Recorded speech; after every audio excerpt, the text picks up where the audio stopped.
Jadi waktu itu saya kerja di kantor, di bagian promosi. Karena kerja di bagian promosi, nah kantor itu bikin buletin. Ya. Jadi selain ngurusin macam-macam, billboard apa-apa, atau bikin buletin gitu. Saya baca buku marketing tuh senang banget. Warnanya banyak gitu loh, Pak. Dan ketika nulis, saya awal-awal memang di marketing waktu itu.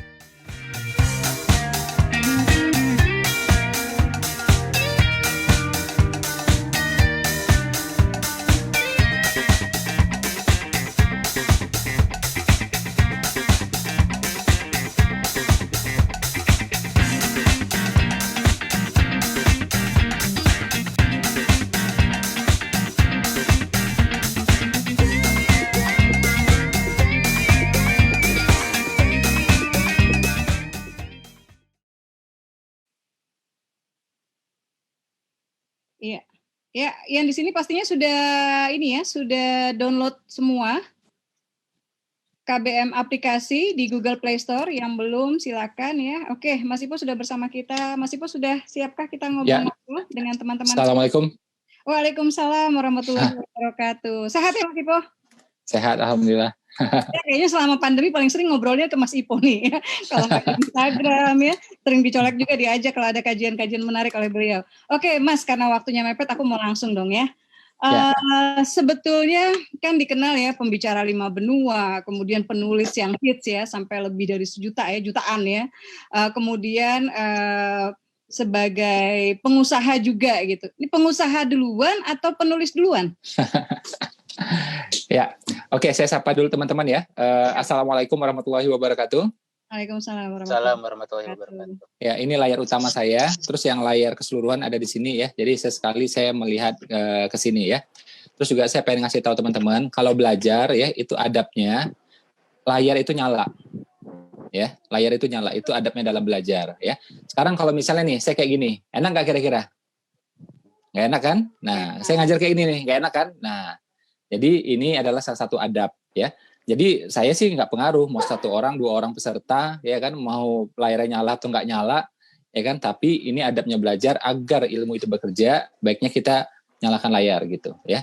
Kecuali memang lagi di atas genteng, di atas pohon ya sudahlah nggak apa-apa gitu ya, kita kasih pengecualian ya. Berarti nggak nyala lagi di atas genteng ya Mas Ipo. Iya. Oh ya, saya juga mohon maaf tadi saya sound agak problem. Tadi mau pakai ini kan, ternyata pas dicolokin nggak nyantol dia di kepala. Jadi akhirnya pakai ini. Oke, menyambung tadi pertanyaan Mbak Asma ya. Alhamdulillah, Allahumma sholli ala Muhammad wa ali Muhammad. Jadi saya itu memang apa ya, sambil waktu itu malah kerja Mbak. Jadi saya kerja waktu itu masih kerja. Kemudian saya nulis di koran. Alhamdulillah waktu itu dapat kesempatan nulis di grupnya Jawa Pos waktu itu.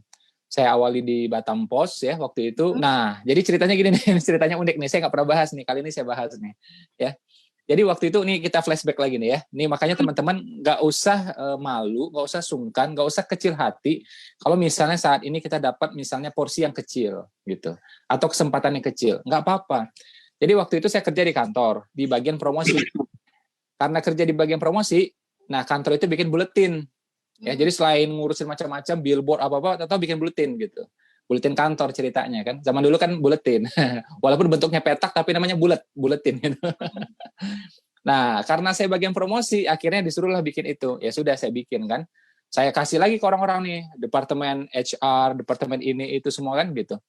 Tahu-tahu mereka nggak ngumpulin semua.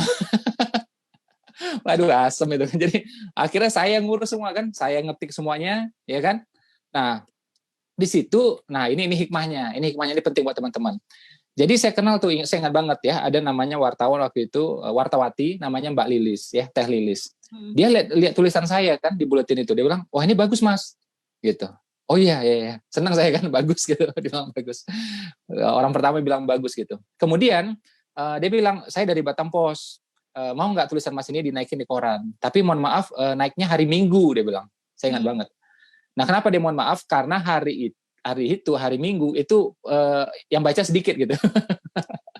Jadi dia minta maaf dulu. Saya bilang, oh dia nggak apa-apa, ayo gitu. Nah mulailah saya dapat kolom di sana. Ternyata respon bagus. Nah itu pentingnya. Jadi kecil pun nggak apa-apa. Ya, dan kita kan bukan ngejar rating gitu. Kita kan bukan YouTubers, ya kan? Subscribe ya. Nah, kita bukan ini kan, kita nggak harapin lonceng, nggak harapin apa-apa kan. Jadi kita nulis di sana, ternyata rating bagus ya. Menurut view katanya respon pembaca itu bagus. Dan saya naruh nomor handphone saya. Jadi saya tahu tuh handphone masuk, SMS masuk. Akhirnya saya dapat kolom hari Senin. Nah itu yang ratingnya tinggi gitu. Hari Senin, ternyata respon makin bagus. Kemudian saya dapat lagi seminggu itu 2 kali. Pernah waktu itu seminggu 3 kali. Wah kayak minum obat lah banyak gitu. Jadi kalau di daerah sana tuh kalau saya jadi caleg kayaknya pasti menang udah itu. Karena ngetop ya muncul selalu di koran ya, koran paling besar saat itu gitu. Dan alhamdulillah, nah ini kesempatan ya penting banget. Sejak saya masuk di Batam Pos itu kan grup Jawa Pos, saya dapat kesempatan muncul di grup lain. Jadi Batam Pos yang lain. Jadi misalnya kayak Rio Pos, Harian Rakyat Aceh ya, Makassar, Fajar Makassar, Lombok Pos ada 20-an waktu itu. Ya alhamdulillah. Sampai akhirnya grup Tribun juga minta saya ngisi. Jadi waktu itu saya nulis itu di 22 media waktu itu. Setiap minggunya, alhamdulillah. Ya. Nah, materi itu yang saya kumpulkan kemudian jadi buku pertama saya Marketing with Love tahun 2005. Alhamdulillah bestseller 3 kali cetak ulang di Gramedia ya. Dan waktu itu saya sambil kerja dan mulai usaha waktu itu. Jatuh bangunnya lah, tapi lebih banyak jatuhnya. Gitu, Mbak Asma. Iya. Mas, tapi itu ketika sebelumnya ilmu nulisnya dari mana nih? Apa memang kuliahnya di yang terkait kepenulisan gitu kan? Atau gimana? Nah, itu ada perlu itu bertapa dulu, Mbak. Apanya gimana? Enggak, jadi saya nyoba aja. Jadi saya itu memang suka baca ya, dan nah ini penting ya buat teman-teman pesen ya. Jadi kalau kita pengen nulis ya harus baca. Kalau nggak mau nulis apa gitu kan. Nah, akhirnya ngawur gitu kan. Jadi saya memang suka baca, gila baca gitu. Nah, coba-coba nulis kan. Pengen lah, waktu itu saya terinspirasi, ya sampai sekarang sih sebenarnya. Saya terinspirasi dari Pak Hermawan Kartajaya gitu. Kayaknya keren gitu kan, nulis marketing, ya nulis bisnis gitu kan. Nah, saya ngikutin lah waktu itu. Saya coba-coba nulis. Jadi, nggak belajar juga sih. Dan sampai hari ini saya ngetik juga pakai 2 jari, 2 telunjuk ini doang sampai sekarang. Gimana kalau 10 jari ya? Saya diketawain tuh sama Mas Isa tuh. Nah gitu. Ya, Maya soalnya. Sama, saya juga 2. Gitu. Jadi teman-teman mau 2 jari, 10 jari nggak apa-apa gitu ya. Yang penting teman-teman latihan nulis gitu. Dan jangan langsung gede, itu nggak apa-apa. Kolom kecil, peluang kecil ya, harian kecil atau kesempatan kecil nggak apa-apa. Atau follower masih 500 misalnya nggak apa-apa. Yang penting kan followernya manusia semua kan gitu. Nggak ada yang makhluk gaib gitu kan. Karena tujuan kita kalau orang beriman kan memang ngejarnya itu kebermanfaatan. Itu aja sih. Jadi nggak usah pusing soal jumlah like atau apapun gitu. Saya kayak anak tuh ya. Anak kan mulai posting kan gitu. Saya bilang sama dia kan senang tuh dapat follower banyak, naik gitu kan. Dari ratusan naik ribuan gitu. Tiap hari ngecek jumlah. Saya bilang sama dia, yang penting itu manfaat gitu. Ya, yang penting itu manfaat. Kalau nggak manfaat, follower nambah, mending nggak usah nambah follower aja, saya bilang gitu kan. Nanti kalau manfaat insya Allah nambah. Tapi kalau nggak nambah pun ya nggak usah pusing, selesai kan. Gitu. Ya, Mas Ipo, terus kalau dilihat kan apakah dari awal, pertama nih soal nulisnya, kemudian yang kedua, yang kemudian tulisan-tulisan sampai di 22 media, akhirnya jadi buku gitu, itu kan arahannya udah ke marketing ya? Memang dari awal tertarik ke sana atau bagaimana? Apa saya ini memang branding yang dipilih gitu? Ya itu benar itu. Jadi dua sudut ya. Jadi memang saya senang satu hal marketing ya. Jadi waktu saya kuliah dulu, saya baca buku marketing tuh senang banget. Warnanya banyak gitu loh, Pak. Saya ini kan otak akademisnya nggak terlalu pinter ya. Jadi udah capek-capek belajar, ternyata IP saya tuh cuma 2, sekian gitu. Jadi saya merasa diri saya tuh nggak pinter. Nah, pas baca buku marketing, buku teks tuh enak, gambarnya banyak. Terus yang dibahas tuh keren-keren kan, kayak film-film, lagu-lagu gitu ya, skateboard waktu itu ya, dibahas tentang, macam-macam. Wah, seorang ini keren nih, saya bilang gitu kan. Akhirnya saya memutuskan, ya udah saya nyemplungnya di marketing aja. Saya nyemplung di marketing, dan ketika nulis, saya awal-awal memang di marketing waktu itu. Nah, kemudian meluas ke bisnis, kemudian di bisnis ini saya banyak ngomong rezeki, ya, dan kemudian booming pas 7 Kajabar Rezeki itu kan. Sebelumnya booming juga gitu ya, alhamdulillah udah puluhan kali cetak ulang juga. Cuma pas yang 7 KR itu memang masuk dalam tahap yang berikutnya lah. Sehingga akhirnya orang sekarang lebih mengenal saya sebagai itu, rezeki gitulah. Mas, tapi ide awalnya dari mana sih mengaitkan, maksudnya fenomena rezeki ini dikaitkan dengan keislaman gitu? Dikaji secara keislaman gitu. Tuh awalnya dari mana idenya? Ya, kalau kita orang beriman udah tahu ya, bahwa dalam Islam itu memang kan kita tahu ya, ada 10 pintu rezeki, 9 diantaranya di perniagaan. gitu. Jadi jelas banget gitu bahwa ini culture kita. Sekarang teman-teman kita yang Tionghoa ya itu mereka banyak di bisnis. Harusnya itu sunnah melekat pada kita gitu. Ya, cuma yang menerapkan mereka, termasuk juga merantau. Yang merantau siapa? Kan Nabi Muhammad sejak kecil. Nah, tapi orang kitanya kurang. Yang menerapkan siapa? Teman-teman kita yang Tionghoa. Terus juga sejak kecil Nabi magang ikut pamannya. Ya, mungkin kalau zaman sekarang mungkin om gitu ya, atau siapa yang kita kenal dekat. Nah, sekarang yang mengikuti ini juga bukan teman-teman yang Muslim, tapi teman-teman kita yang Tionghoa. Ya, jadi sejak kecil dia magang sama ayahnya, kalau nggak pamannya, ya kalau nggak orang sukses di sekitarnya gitu. Ya, termasuk juga Robert Kiyosaki kan ceritanya gitu juga, magang sama orang yang udah sukses gitu kan. Saya dengar juga Soekarno itu magang sama Hosokro Aminoto gitu.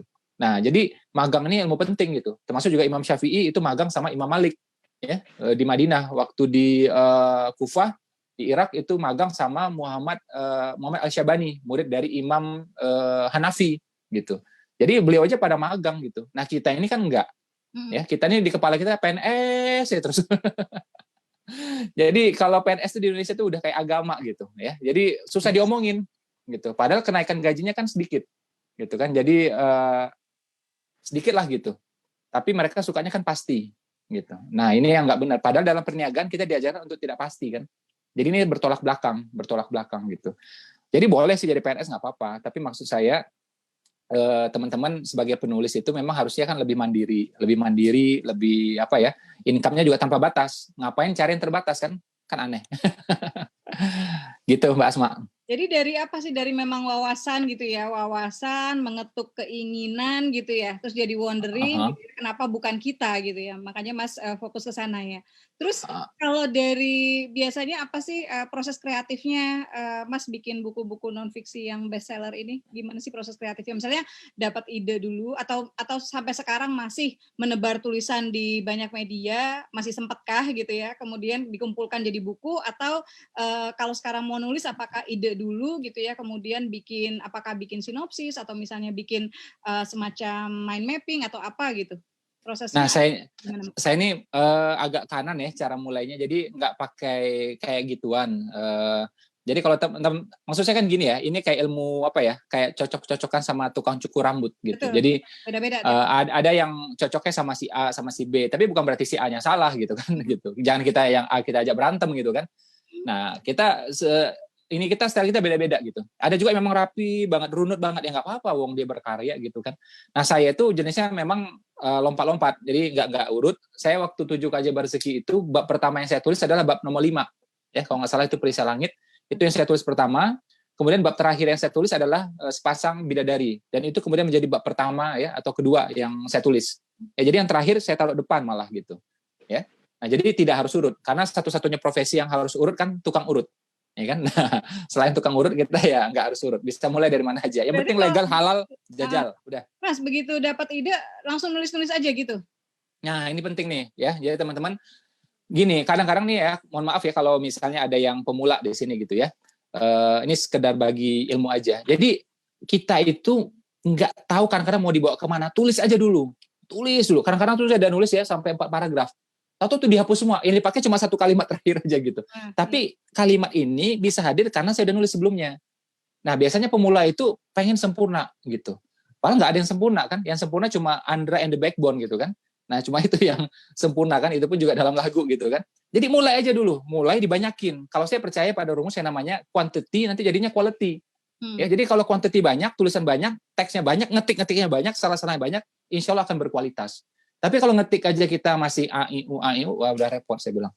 Ya, jadi teman-teman justru beruntung sekarang ya. Ini menurut saya justru menuju ya kalau namanya era kepenulisan, ini era yang keadilan menurut saya.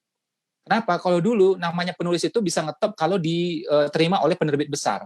Benar. Ya. Nah, sekarang enggak. Kita bisa punya media sendiri. Saya di sosial media ya, gabungan Facebook sama Instagram aja 2 nih ya. Itu sehari bisa menjangkau 200.000 sampai 1 juta sehari. Itu sehari loh itu, 1 postingan doang. Jadi sejak selesai Syawal itu saya cuma disiplin 1 postingan sehari selama 6 kali selama seminggu. Ya, jadi saya fokusnya di sana, setiap benar-benar ternyata jangkauan malah lebih tinggi gitu. Nah, ini dulu nggak bisa terjadi. Jadi kita dulu tuh berharap pada media-media besar. Sekarang nggak harus gitu. Kita bisa sendiri kan. Jadi teman-teman bisa menjadi publisher sendiri, bisa menjadi editor sendiri, ya, bisa melakukan semuanya sendiri gitu. Gitu Mbak Asma. Mas, itu terus sorry tadi yang postingan tadi itu jam berapa sih?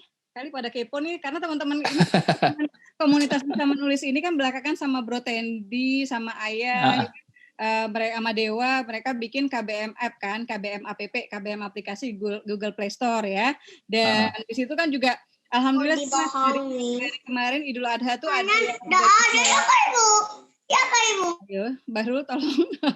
Ya jadi ada yang bisa kurban sapi alhamdulillah dari royaltinya gitu. Terus kemarin terakhir ada yang katanya udah 20 juta, 38 juta dari situ gitu. Makanya Asma suka nanya, juga ada teman-teman dari aplikasi kepenulisan biasanya posting yang bagus tuh jam berapa sih Mas? Ya. Jadi kalau teman-teman dapat uang dari sana ya alhamdulillah. Kalau saya pribadi sih uang tuh nomor 6 menurut saya. Nomor 1 sampai 5 itu rukun Islam kan. Iya, jadi bagi saya itu uang nggak penting beneran. Jadi kalau saya juga terima uang langsung saya kasih anak yatim biasanya. Anak yatimnya istri saya, ya kan? Istri saya juga anak yatim soalnya. Jadi saya ikhlas banget kasih udah ya, saya juga anak yatim gitu, soalnya. Mas Ipo, nanti suamiku nggak ngasih uang ke aku. Ya. Jadi gimana Mas? Jam berapa biasanya nih? Bagi dong dikit nih ilmu sosial medianya juga. Oh iya. Saya posting itu biasanya sebelum jam 6. Sebelum jam 6 pagi rutin. Khusus hari Senin saya postingnya itu malah jam 4 pagi. Jadi menurut saya menghindari chaos ya. Jadi banyak orang yang posting kan jam 7, jam 6 lewat. Nah itu udah chaos. Udah banyak banget. Makanya saya memilih lebih awal aja. Jadi Senin itu kan memang orang lebih awal semua. Ya udah saya juga lebih awal lagi jam 4. Akhirnya ketemu pasar baru. Jadi awal-awal itu sepi emang. Jam 4 pagi siapa yang mau baca kan? Orang mungkin mau sahur gitu atau mau siap-siap ke masjid, ngapain buka sosial media kan? Yang soleh pasti ke masjid, yang soleh pasti sahur gitu. Yang nggak soleh masih tidur. Ya kan? Tapi karena konsisten gitu terus, itu malah tinggi. Jadi Senin itu jam 4 pagi itu saya tinggi, alhamdulillah. Juga ada mitra-mitra yang komen di sana, jadi ya alhamdulillah gitu. Jadi pasarnya lama-lama kebentuk. Ya, saya makanya saya nggak suka ngikutin yang orang rame-rame kemana. Jadi misalnya ada yang ngejar di malam, saya nggak suka. Islam mengajarkan kita pagi, bangun pagi lebih awal, mending saya garap di sana. Jadi mungkin pasarnya nggak gede, tapi orang-orangnya insya Allah baik-baik semua. Ini juga tips ya untuk menulis ya. Baiknya nulis itu memang pagi, sebelum subuh itu paling bagus. Ya, jadi itu adalah golden time. Apapun yang kita bikin jam segitu, insya Allah jadi semuanya. Ya, mau kita nulis, merancang strategi, ngotak-ngatik, ngitung, pokoknya bikin apa aja tuh jadi biasanya. Termasuk bikin anak juga biasanya jadi tuh kalau jam segitu tuh ya. Jadi jam itu memang prime time gitu ya. Bikin apa aja bagus itu jam segitu. Dan itu kan memang diajarkan sama Rasulullah. Dan kita kalau pagi itu nggak bisa berpikir negatif, nggak bisa. Iya betul. Ya. Nah, nggak mungkin. Ini saya baca penelitian. Saya kan orangnya suka penelitian ya. Jadi saya tuh hari-hari malah bacanya penelitian kalau sekarang itu. Kalau kejahatan itu dilakukan ketika malam, ya. Dan merencanakan kejahatan juga malam.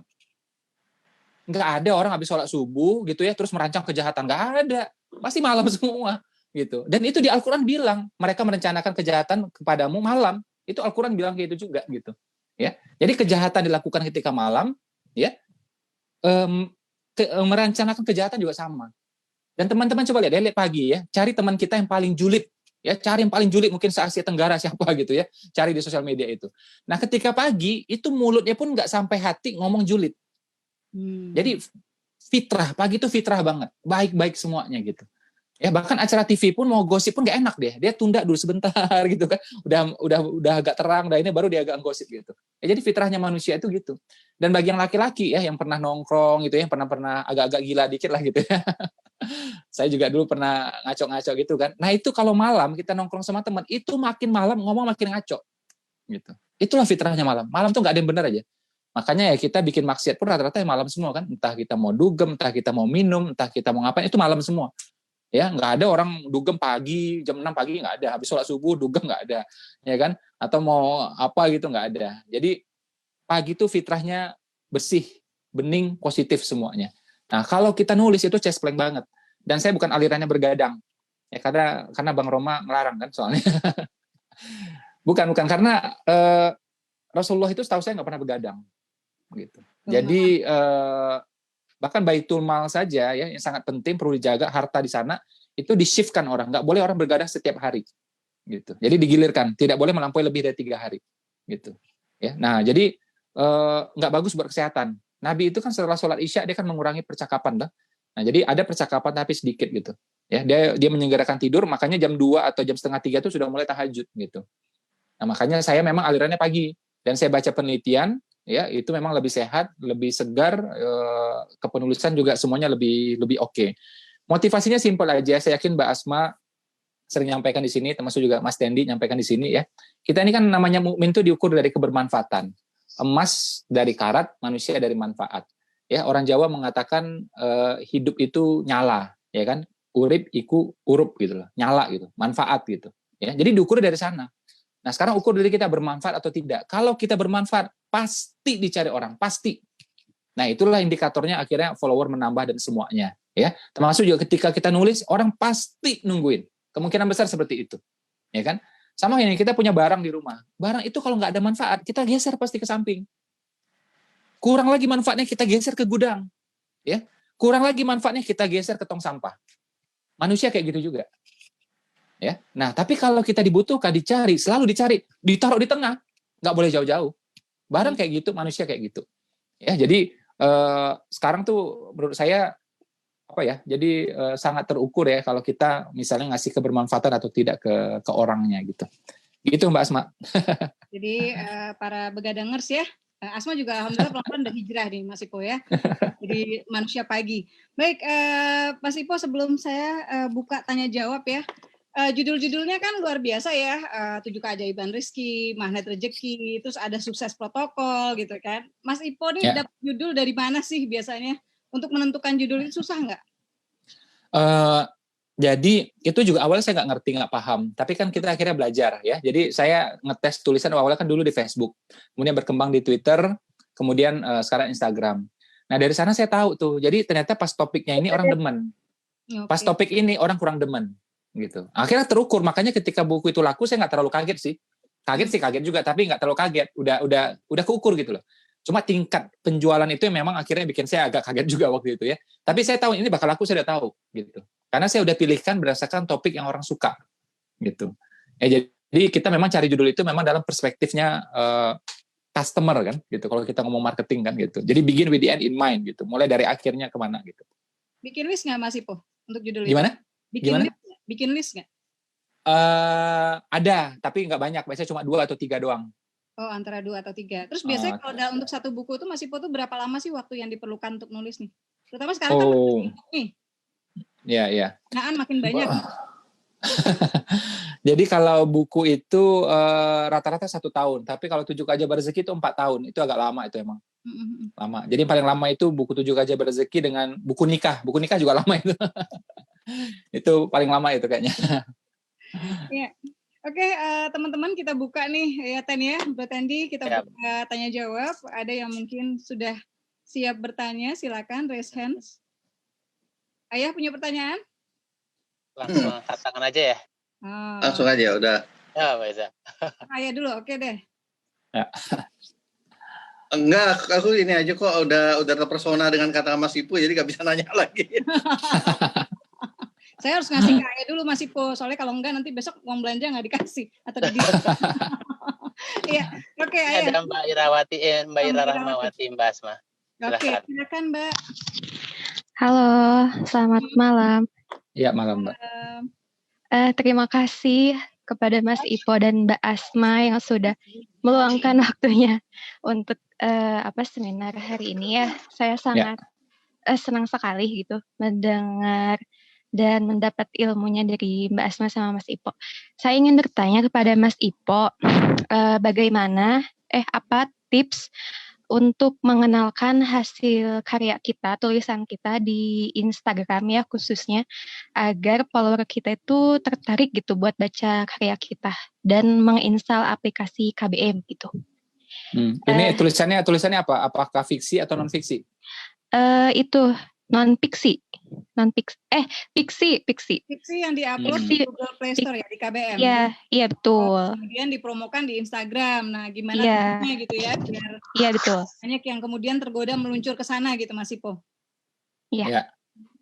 Oke. Karena Instagram itu agak berbeda ya. Instagram itu dia sukanya visual. Ya, Instagram tuh sukanya visual. Makanya kalau Instagram nyebrang ke YouTube itu lebih mudah. Tapi Instagram andai kata kita tarik ke Twitter itu berat. Ya, Instagram kita tarik ke Facebook juga berat karena itu arahnya tulisan. Nah, pas ditarik ke yang sifatnya visual, jadi Instagram tuh kalau kita ngomong otak kiri otak kanan, Instagram tuh lebih kanan gitu. Ya, Twitter tuh lebih kiri ya, Facebook juga itu kiri agak kiri gitu ya, walaupun ada gambar juga gitu ya. Tapi kalau Instagram itu memang udah kanan banget. Dia mainnya visual, audio, musik gitu ya. Mainnya kayak gitu. Nah, dia dekatnya makanya ke YouTube. Dia narik lebih gampang. Jadi kalau menurut saya, ya saya terus terang kalau soal apps ini nggak terlalu ahli, secara umum narik orang ke tulisan itu dari Instagram memang lebih menantang, bukan yang mustahil, tapi lebih menantang menurut saya gitu. Itu aja sih. Oh, gitu mungkin ya. Tips yang disampaikan Mas Ipo soal posting pagi, saya pikir itu bisa dimanfaatkan ya Mas ya. Jadi posting pagi gitu, kemudian coba di try and error ya. Jadi coba uji posting dengan pendekatan ini. Kayak misalnya satu judul kan kita sebetulnya pendekatan bisa beberapa ya Mas Ipo ya. Bisa dari sisi marketingnya, bisa dari sisi keimanannya, gitu ya, bisa dari sisi apa gitu ya. Jadi mungkin coba gitu dari sisi apa nih gitu yang kira-kira bisa menarik gitu. Terus juga ini sih salah satu yang mungkin juga bisa usahakan sampai 10.000 follower. Ya, biar bisa di Instastory, bisa di swipe up ya Mas. Ya. Di linknya gitu ya, maksudnya kita usaha aja ya. Asma juga belum main di aplikasi ya, tapi barangkali gitu, karena kalau di KBMF saya nggak tahu tuh udah ada bisa pakai masukin link nggak Ayah atau Tendi? Untuk KBM udah bisa. Website juga, websitenya kan udah insya Allah bentar lagi mau launching Mbak Asma, jadi bisa dipasang juga website versi masing-masingnya kayak gitu. Oke, berarti 10.000 follower tuh kalau bisa, karena setelah itu diubah ke bisnis kalau saya nggak salah, terus berarti bisa di swipe up gitu, bisa taruh link di Instastory ya. Oke, ada lagi pertanyaan buat Mas? Dari Mas Omar Rahad, silahkan Mas. Ini Mas Bro Tendi, Mas Ihza juga dari tadi udah begini-begini di. Oh iya. Mas Omar dulu ditanggung nih. Boleh, siap. Saya yang ngeresain dulu nih. Ya, ini rasain saya literally sih soalnya nih. Silakan Mas Omar. Mas Omar belum di unmute.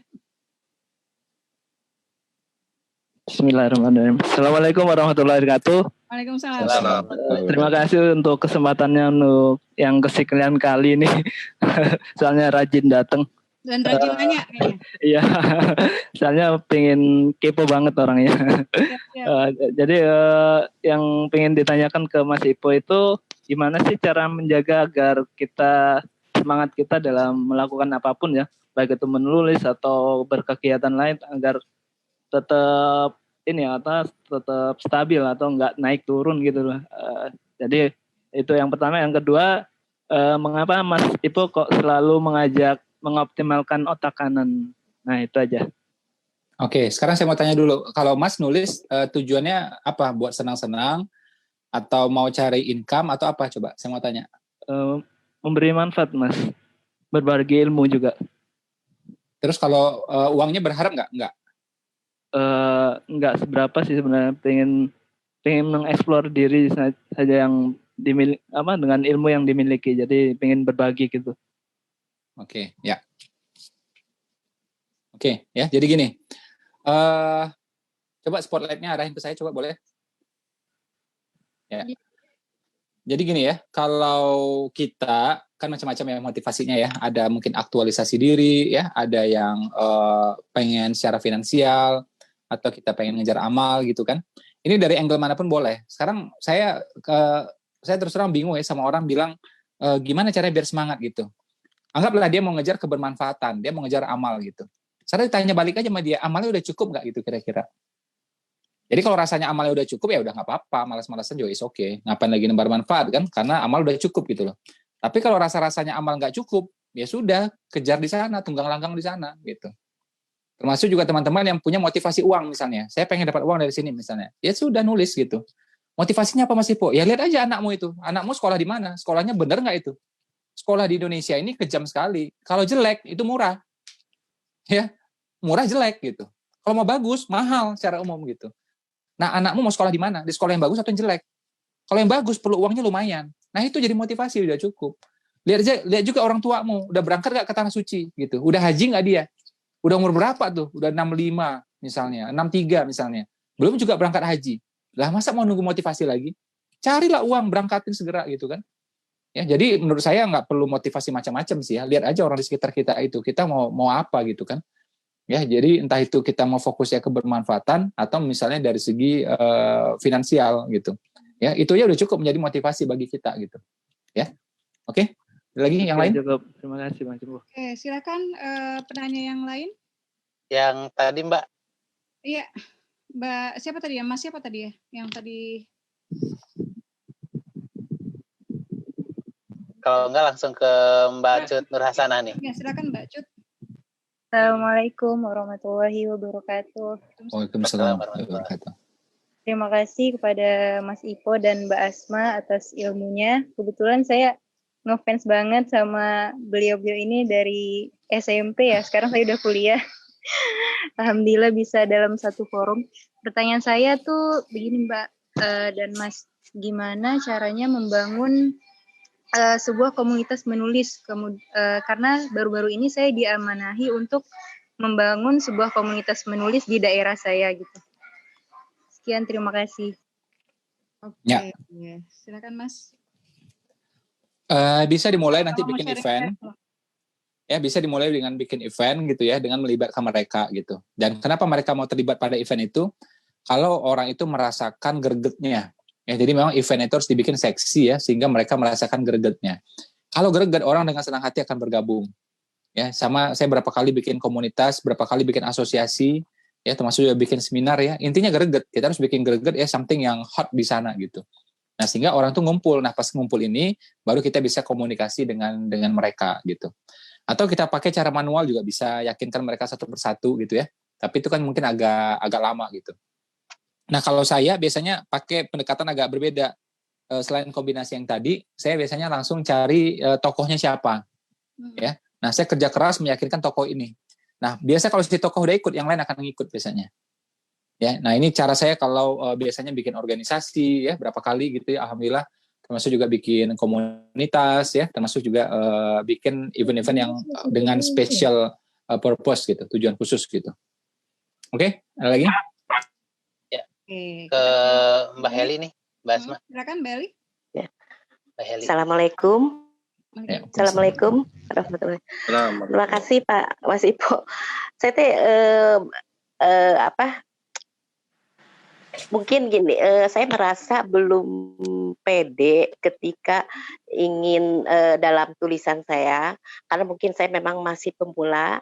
Satu itu mungkin juga karena faktor usia. Saya terus terang aja, mungkin dari setiap saya mengikuti kegiatan-kegiatan, saya merasa saya itu paling tua gitu. Usia saya udah di atas 60. Usia saya udah di atas 60. Tapi saya tuh menulis awalnya itu saya dari FB. Saya sering menulis, apalagi saya punya anak kebutuhan khusus, saya sering semacam curhat ya. Curhat di tulisan-tulisan, tapi ternyata banyak yang memberi apresiasi dari tulisan-tulisan saya. Akhirnya saya berpikir, kenapa tidak lebih bijak kalau saya membuat tulisan gitu. Yang akhirnya saya ikut kegiatan ini, tapi ada merasa saya tuh belum percaya dirinya tuh, saya merasa tulisan saya tuh belum sempurna gitu. Itu gimana caranya supaya ya, terus satu, kedua, kali Mas Ipo bahwa menulis itu setiap pagi ya. Kalau menurut saya, kalau pagi itu kayak termasuk waktu yang apalagi dari dulu saya tidak pernah punya pembantu gitu, jadi semua segala dikerjakan sendiri. Apalagi saya termasuk single parent yang sudah hampir 11 tahun suami saya. Jadi segala sesuatunya sendiri. Kalau pagi itu kayaknya ribet gitu. Jadi saya kadang-kadang termasuk yang suka begadang juga dalam menulis gitu. Itu bagaimana untuk bisa ini untuk meningkatkan percaya diri saya gitu aja. Terima kasih. Terima kasih. Bu Novel. Ya. Silakan Mas Ipo. Ya, sebenarnya kan justru kalau kita merasa diri kita sudah berumur, berarti kan mohon maaf kita merasa punya kebutuhan yang besar untuk mencari amal. ya. Jadi harusnya kita makin termotivasi karena dengan ya kita ngomong kasarnya lah ya, kesempatan nggak banyak, waktu nggak banyak gitu. Nah, hebatnya menulis itu adalah tradisi Islam dan menulis itu adalah amal jariah yang luar biasa gitu. Ya, omongan sehebat apapun ya, kata itu ya seorang penulis legendaris ya, orang boleh sepintar apapun, tapi kalau nggak nulis dia akan menguap begitu aja, ditelan zaman. Tapi kalau dia nulis, dia insya Allah akan abadi. Ini abadi dalam arti apa ya, bahasa hari-hari lah gitu. Makanya dia bilang menulis adalah pekerjaan menuju keabadian. Ya, nah saya setuju dengan itu. Jadi kalau kita merasa diri udah berumur, harusnya malah lebih termotivasi karena ya kita mau ngejar amal nih gitu. Dan kita pengen amal jariah bukan sekedar amal. Sama saya juga ya, saya itu orangnya hitung-hitungan. Jadi saya itu kalau amal biasa kurang tertarik. Saya hanya tertarik kalau amal jariah. Karena amal jariah itu bikin sekali, capek sekali, dapatnya berkali-kali, berterusan. Nah, menulis itu bisa, ya. Nah, ada yang bilang sama saya, terus gimana Mas Ipo? Mas Ipo kan ngajarin sholat duha, tapi duha kan nggak amal jariah. Mas Ipo kan ngajarin sholat tahajud, tapi sholat tahajud bukan amal jariah. Bisa jadi amal jariah.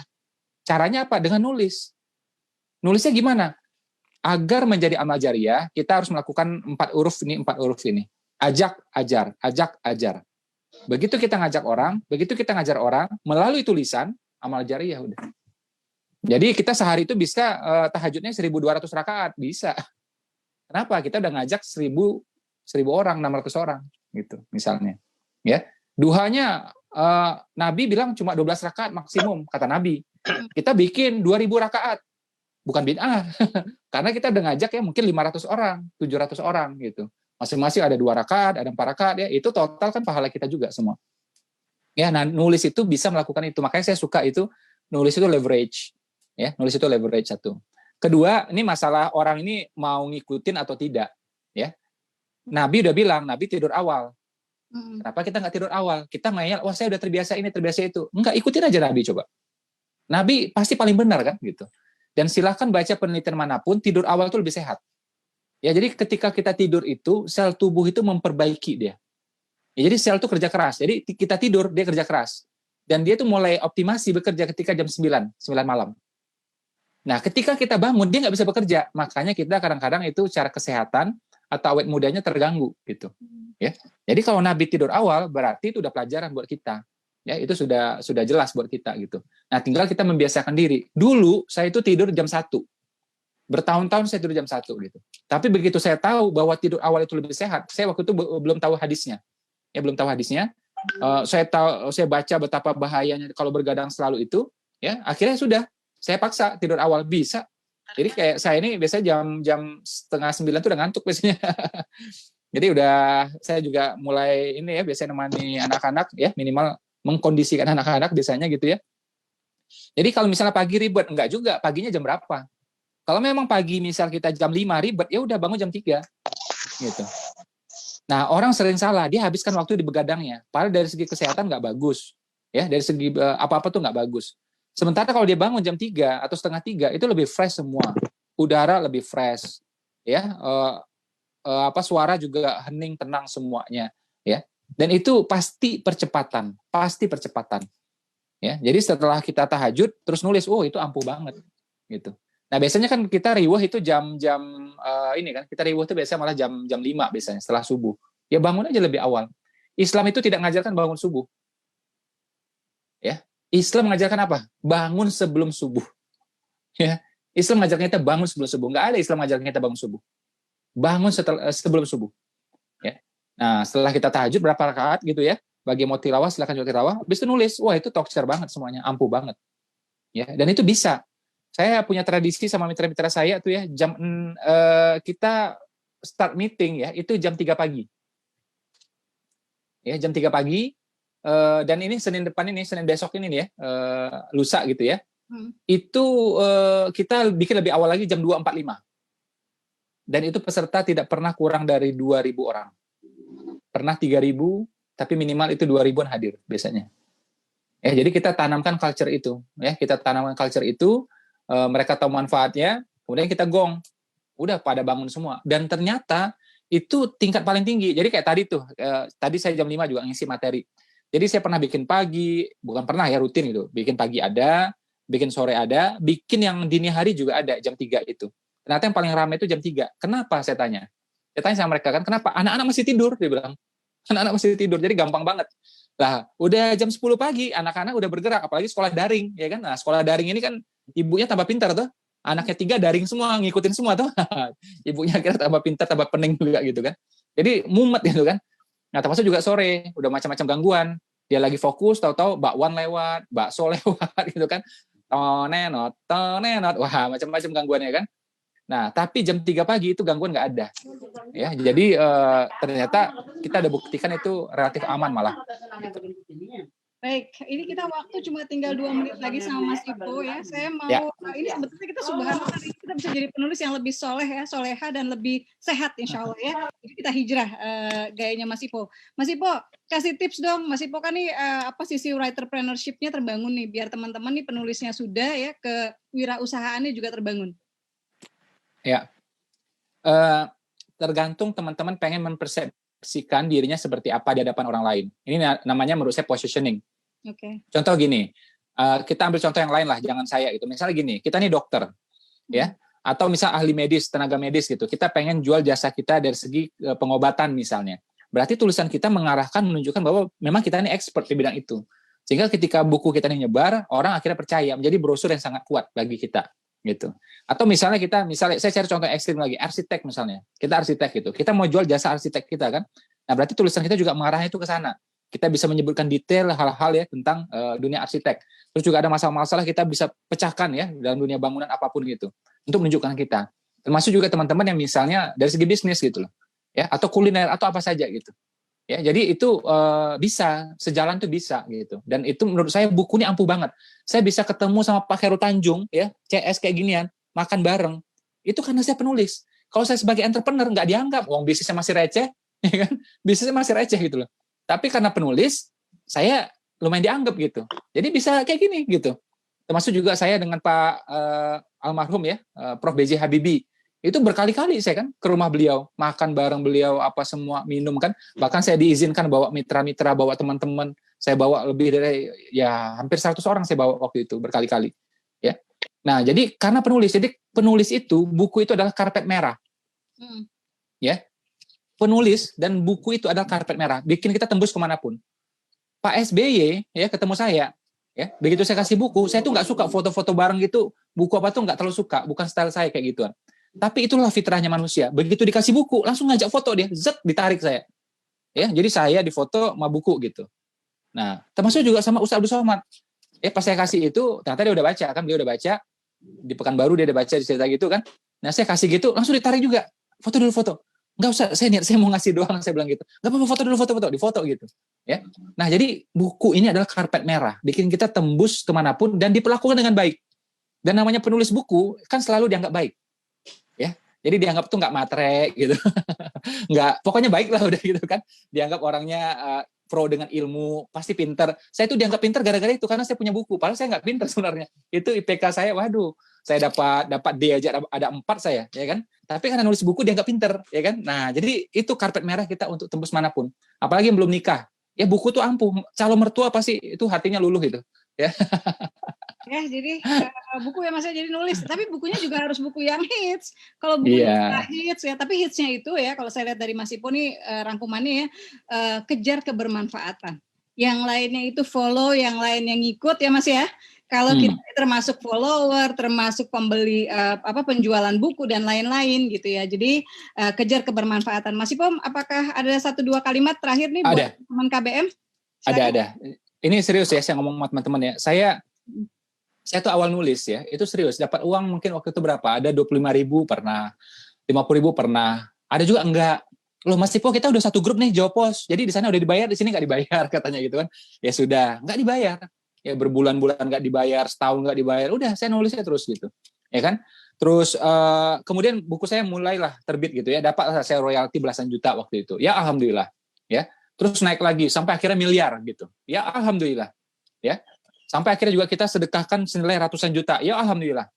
Sampai akhirnya saya nggak nulis di yang buku lagi gitu ya. Saya aktif di sosial media dan nggak dapat uang langsung gitu kan.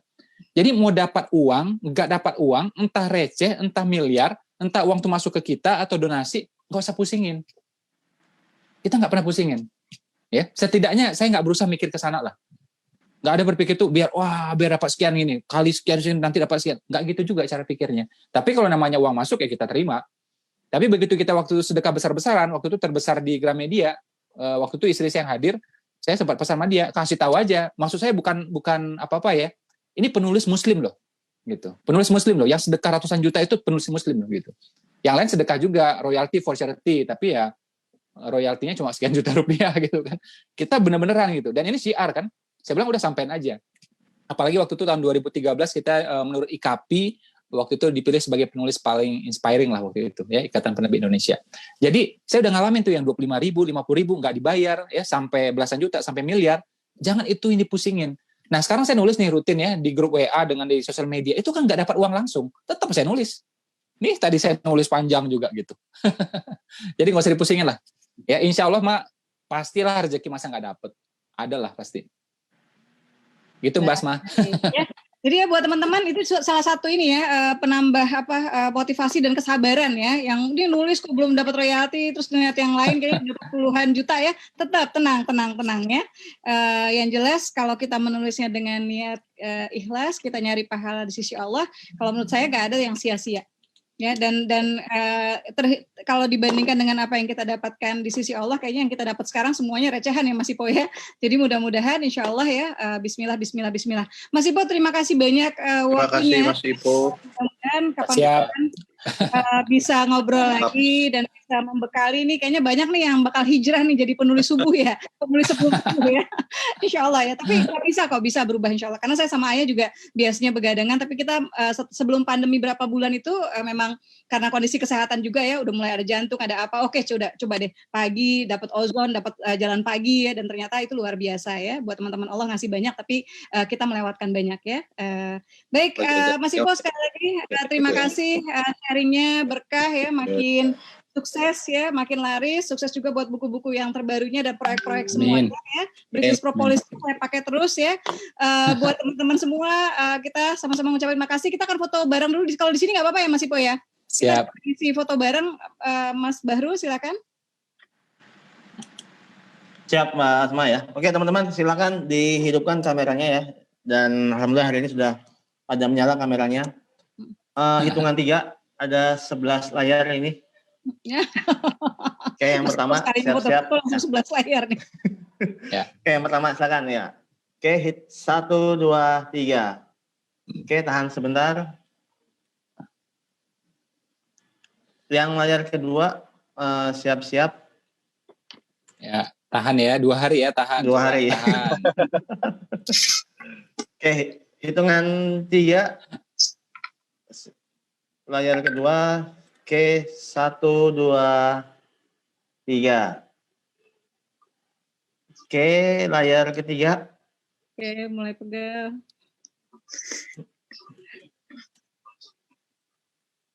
Oke, hitungan 3. 1, 2, 3.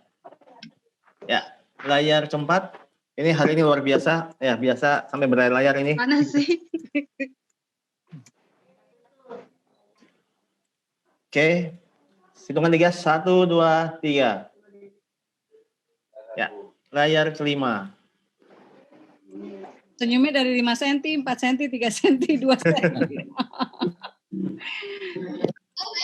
Mana ya? Oke, 1, 2, 3. Ya. Keenam. Iya. Banyak juga 11 ternyata. Ya. Oke, siap. Layar ke-6, hitungan 3. Siap. 1, 2, 3. Kalau pertemuan nyata lebih susah nih foto sama Mas Ipo nih. Sumpah ya Mas ya. Ya, ke-7. Siap. 1, 2, 3. Oke, 4 lagi. Siap. Orang sabar, kaplingnya lebar. Amin. Oke, siap. 1, 2, 3. Oke. Siap. 9. Ya, 1, 2. Oke.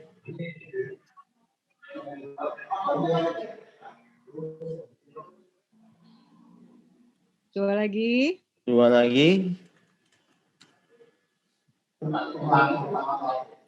Ya, 1, 2. Terakhir. Masih kok jadi agak lewat. Oke, hitung aja guys. 1, 2, 3. Oke, terima kasih teman-teman semua. Ya.